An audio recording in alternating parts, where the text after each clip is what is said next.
Marco Cortés enloqueció enfrente de la prensa al ser cuestionado porque festejaba las decisiones de Donald Trump. Escuche usted este video y vea cómo enloquece Marco Cortés cuando le pregunta si está del lado de los mexicanos o está del lado de Trump. A mí me preocupa ya la total parcialidad con la que se está manejando el Tribunal Electoral. Ahora resulta que les está pidiendo a 4 ministros de la Corte que se excusen sobre esta controversia que se generó respecto de los amparos para que continúe o no el proceso de elección de jueces y magistrados. Pero lo que no vio el Tribunal Electoral es que también Lenia Batres, Yasmín Esquivel, han tenido claras participaciones a favor, como Loreta, de la reforma. De hecho, algunas hasta son candidatas a ministras. Y ahora resulta que solo le está pidiendo de forma parcial a quienes se han manifestado en contra de este proceso de la reforma al Poder Judicial, en contra a lo desasiado que se ha hecho el proceso de la insaculación de quienes aspiran a ser jueces y magistrados, pero no a aquellos que se han manifestado a favor. Y está claro que el tribunal lo que busca es sostener su resolución, pero ya es claro y evidente una parcialidad total, y por lo tanto yo hago un llamado de atención al tribunal para que se conduzca con autonomía y con total imparcialidad. Y también a las y los ministros que están pidiéndoles que no participen en esta discusión, a que por supuesto que lo hagan, porque claramente es la Suprema Corte de Justicia quien tiene la última palabra en cualquier conflicto que sucediera también en el ámbito judicial, en este caso entre jueces de distrito y el Tribunal Electoral que está concediendo amparos. Entonces el día de mañana va a sesionar la Corte y yo espero que el proyecto además que está poniéndose a discusión del Pleno sea aprobado para que entonces la Corte determine la suspensión de este desasiadísimo proceso de elección de jueces y magistrados y que se reponga el proceso de forma correcta. Solo recuerden que renunciaron quien era el comité evaluador y recuerden también pues que al final de cuentas todo fue un espectáculo, la insaculación de bolitas y numeritos, quedando todos aquellos cercanos al régimen, pero particularmente los cercanos al exministro Saldívar. Y esto nos tiene que llamar la atención. Eso por un lado. Por el otro lado, yo hago un llamado a la acción del gobierno federal, porque su no respuesta ante los aranceles que nos está imponiendo los Estados Unidos, particularmente en el acero y el aluminio, nos están dejando en una gran desventaja para lo que va a ser la revisión del Tratado Comercial México, Estados Unidos y Canadá. Es sumamente importante que México marque una posición. Aquí tienen que hacer caso a la tercera ley de Newton. A toda acción corresponde una reacción, pero en dirección contraria y con la misma intensidad. Porque si no, le van a agarrar el modo a este gobierno y van a estar negociando en una absoluta desventaja, y eso es en detrimento de los diferentes sectores productivos de nuestro país. Entonces, tiene que haber prudencia, sí, pero también tiene que haber firmeza. Firmeza ante aranceles que de manera unilateral está imponiendo el gobierno de los Estados Unidos. Y hago 2 llamados más respecto a este tema. Primero, que nos informe la presidenta Claudia Sheinbaum qué fue lo que acordaron para esa supuesta prórroga a marzo, qué acordaron las partes, para saber si se van a cumplir los compromisos a los que haya llegado nuestro país y los Estados Unidos, pero con puntualidad, porque el Senado de la República, que es el responsable de la política exterior, no ha sido informado al respecto. Y 2, que le entra el toro por los cuernos. Si ya sabemos que el problema realmente es que México no se ha comprometido con el combate a los grupos delictivos que generan terror, violencia y muerte, tanto en México como en Estados Unidos, pues que se le entre al tema, para que Estados Unidos ya no tenga pretextos y no sigamos en esta batalla arancelaria en donde tanto mexicanos como estadounidenses saldremos perdiendo.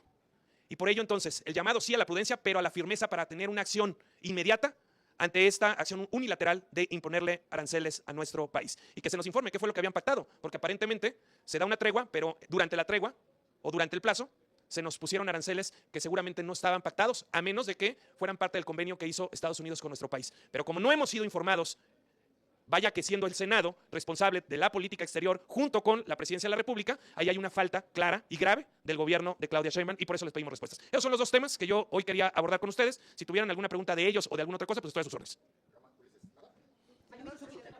Muchas gracias. ¿Cómo estás? Buenas tardes, buenos días. Buenas tardes, ya son tardes. Tardes, 6 minutos. Preguntarle sobre este tope que plantea la presidenta Claudia Sheinbaum de 24 pesos al litro de gasolina. Bueno, primero que están en un claro incumplimiento, porque ellos ofrecieron en su momento una gasolina de 10 pesos, que eso no se nos olvide. Y ellos están en la posibilidad de quitarle los impuestos, particularmente este impuesto que te genera un sobrecosto de las gasolinas. Y me refiero al IEPS. Si se le quita este impuesto, de forma inmediata el costo de la gasolina sería mucho más barato. Y es inaceptable que en Estados Unidos o en otros países el costo por litro o por galón de combustible sea más barato que aquí en México. El problema no es toparlo, el problema es que le quiten ese impuesto que nos están obligando a pagar a todas y todos los mexicanos, porque hay un sobreimpuesto. Pagamos el IVA y pagamos el IEPS. Solamente con el IVA tendría que ser por más suficiente para el gobierno federal. Y quitar el IEPS, porque eso sí podría generar además una reactivación económica. Perfecto. Y en otros asuntos, senador, preguntarle, Estados Unidos está rechazando el crudo mexicano porque parece que tiene mucha cantidad de agua. ¿Alguna opinión sobre esto? Bueno, pues es parte del fracaso del gobierno federal. Pemex ya lo tienen en la quiebra con los peores números en la historia y no sería de llamar la atención pues que hasta el petróleo que se está enviando pueda no contar con los mínimos requerimientos para poderse procesar. Hacer un llamado a Pemex y a su consejo para que tomen cartas en el asunto, porque eso claramente muestra una deficiencia más de la empresa petrolera de nuestro país. No es culpa de ellos que digan que tiene agua, es culpa nuestra que se envíe con agua la gasolina. Ahora resulta que ya también la están bautizando o le están ahí tratando de diluir. Ya, esto es hasta absurdo. Te agradezco, senador. Al contrario. Acá. Adelante, Rubén, con gusto. Marco, buena tarde. En cuanto al tema de la Corte mañana, pues ya sabemos el resultado. Creo que ustedes también lo saben a todas luces, por un lado. Y por otro lado, pues hoy se aprueba en comisiones de la ley de vivienda, el Infonavit, y pues mañana otra vez Morena se va a imponer. ¿Qué va a hacer la oposición? ¿Qué va a hacer el PAN? ¿Qué va a hacer tu partido, Marco? Bueno, primero decir que hay que señalar la parcialidad del Tribunal Electoral. Porque pedirles a 4 ministros que se excusen de la votación por haberse manifestado en un sentido, pudieran estar en su derecho a hacerlo para defender su resolución. Pero también bajo esos argumentos y esa lógica tendrían que haberle pedido a las otras 3 ministras que también se excluyeran de esa discusión y votación. Y por lo tanto entonces la Suprema Corte de Justicia no tendría el quórum mínimo para poder sesionar. Ante un conflicto entre un juez de distrito y el Tribunal Electoral, quien tiene la última palabra es la Suprema Corte de Justicia. Y nos guste o no la resolución que vaya a adoptar esta. Lo que es inaceptable es los criterios parciales del Tribunal Electoral. Y ya, a título personal, yo sí espero que la Corte sostenga la propuesta de que se valide la suspensión del proceso de elección de jueces y magistrados, porque es un cochinero y porque le están tomando el pelo a la gente. Es realmente una burla lo que están haciendo, lo señalamos desde el principio, van a ser los jueces y magistrados que Palacio Nacional haya palomeado y así ha sido toda la preselección y la votación va a ser una simulación, solo que nos va a costar grandes cantidades de dinero. Eso por un lado. ¿Y tu segunda pregunta? En cuanto a la aprobación hoy del dictamen en comisiones de vivienda de ley de Infonavit. Bueno, pues lamentablemente ya vimos pues quién es el titiritero, en este caso titiritera. La presidenta Claudia Sheinbaum le ordenó al Senado de la República que ya sacara la iniciativa en los términos que habían acordado. Ya no hay esa separación de poderes. Hoy ya les pidió que sacaran ya la iniciativa en sus términos. Y esto lo está haciendo porque claro que está creciendo la presión, porque claro que los mexicanos ya se están dando cuenta que les están robando sus ahorros por años para tener una mejora de vivienda o poder adquirirla. Y es realmente inaudito que lo que ahora pretende hacer el gobierno es agarrar esos fondos, trasladarlos a una empresa propiedad del gobierno para supuestamente hacer viviendas. El problema es que todo lo que hace este gobierno lo quiebra.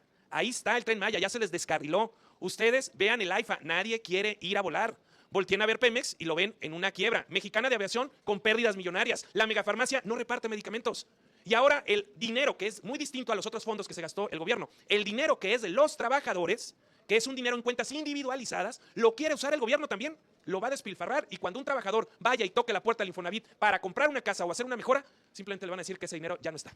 Eso es lo delicado. Lo que se están aprobando hoy es una licencia para robar, para robarse el ahorro de los trabajadores para el mejoramiento de su calidad de vida, de su vivienda, de su casa.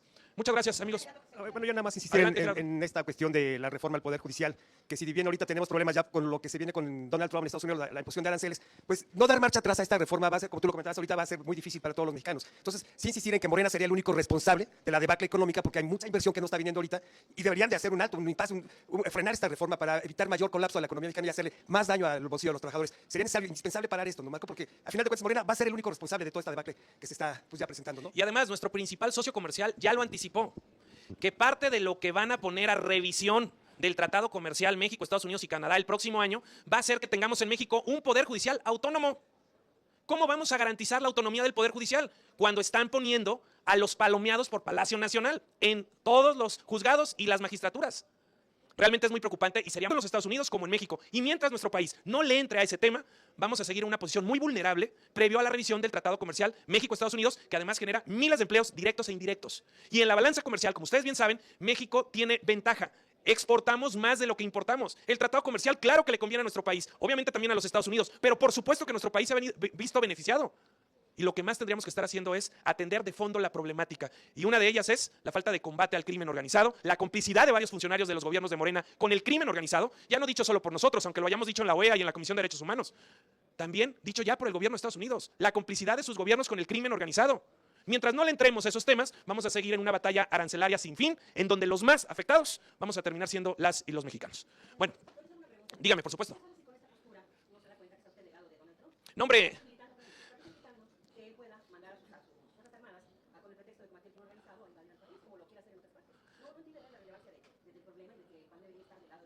No, a ver, nosotros estamos del lado de México, no de un gobierno que ha fracasado, no de un gobierno que se ha prestado a los intereses con el crimen organizado. Estamos al lado de México y por eso es que queremos blindar nuestro tratado comercial y por eso es que queremos vivir en paz y por eso es que pedimos un convenio de colaboración binacional, en donde cada país actúe de su lado. Los Estados Unidos tendría que comprometerse a cuidar su frontera, no solo para evitar que entren drogas, sino también para evitar que nos pasen armas a nosotros, que entren armas a nuestro país, cada quien en su territorio. México tendría que cuidar la frontera y Estados Unidos la suya, y ambos con el mismo fin, evitar el trasiego de armas y evitar el trasiego de drogas en cualquier dirección y de recursos de forma ilegal, porque eso está ocurriendo. Y aquí es donde yo le pregunto a la presidenta Claudia Sheinbaum, ¿qué acordó? Porque nosotros, entiendo, ya enviamos un despliegue de militares para cuidar la frontera mexicana. ¿Sí le pidió a los Estados Unidos que haga lo propio para que se evite que estén pasando armas a nuestro país? Porque tiene que haber una corresponsabilidad y tiene que haber un acuerdo binacional para combatir a los grupos delictivos que generan violencia y terror y muerte en ambos países. Pedir eso es entender que estamos en un problema transnacional, porque los grupos delictivos van más allá de nuestro país. Y yo festejo que los Estados Unidos esté queriéndole entrar a este tema que les genera tanta muerte y desearía que nuestro país quisiera entrarle para darle solución a este tema que no ha podido hacer, al contrario, que se ha venido agravando de forma escandalosa. No, hombre, mi postura es que cada país debe defender su frontera, cuidar su frontera para que no entren drogas, para que no entren armas, o para que no salgan drogas o no salgan armas. Cada país tiene que hacer lo propio, tienen que compartir inteligencia, tienen que compartir estrategia, tienen que compartir información, porque los grupos delincuenciales también hay que llegarles por los recursos económicos y ahí tienen que actuar de forma conjunta. No somos islas, no somos mundos distintos, somos un país globalizado, somos vecinos con problemas similares y México es productor de drogas y Estados Unidos es consumidor de drogas. Si no entendemos eso, entonces no estamos entendiendo el problema de fondo y tenemos que entender que juntos lo podemos resolver mejor, pero con un compromiso real. Y lo primero que tendría que hacer el gobierno de México es dejar de estar protegiendo a sus funcionarios coludidos, corrompidos e involucrados con el crimen organizado. Como el gobernador de Sinaloa, como el gobernador de Tamaulipas, como el gobernador de Sonora. Nosotros lo señalamos a Mario Delgado. Mario Delgado estaba vinculado con el líder del Huachicol, los hermanos Carmona. A uno de ellos lo mataron allá en San Pedro Garza García. Hay fotografías de Mario Delgado con él.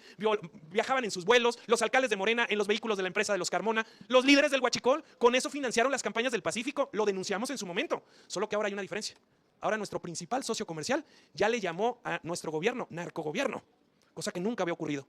Hay un involucramiento y están coludidos muchos funcionarios y la presidenta Claudia Sheinbaum debe ponerse del lado correcto de la historia.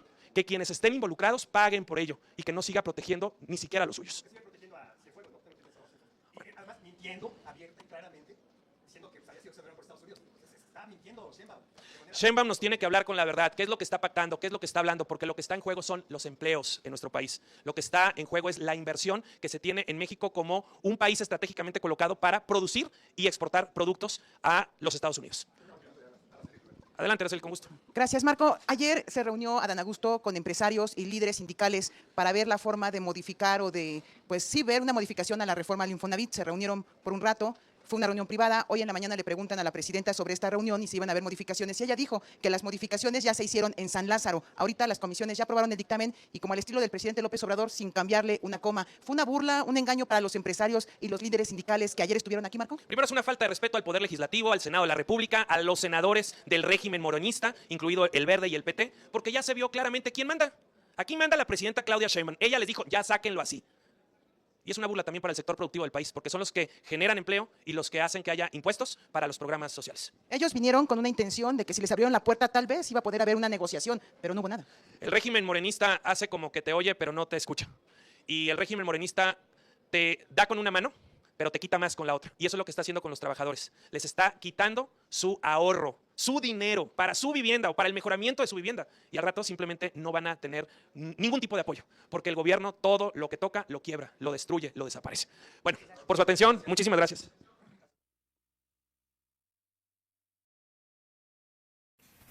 Es un patria, es un entreguista y quieren regresar al poder para seguir entregando a México como lo hicieron en los sexenios anteriores.